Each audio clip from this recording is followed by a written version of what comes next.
Nu, nē, Robčik.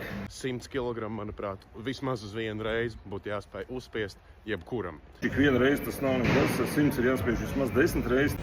Vispirms ir jāiesildās, šeit ar 60 kg es iesildos parasti 20 reizes, tā tīri, lai sagatavotos.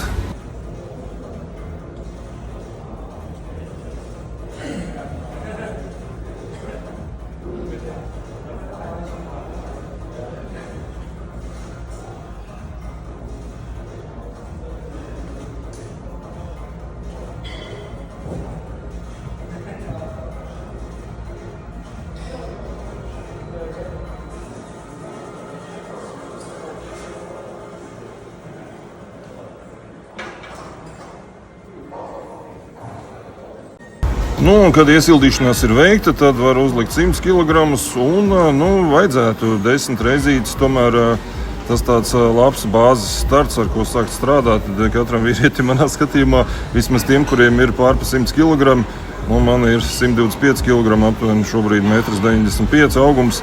Līdz ar to 10 reizes 100, tas ir tāds, vienmēr var jābūt tādā formā. Ja labi grib, var trenēties un vairāk aiziet, es līdz kādu 140 esmu aizgājis.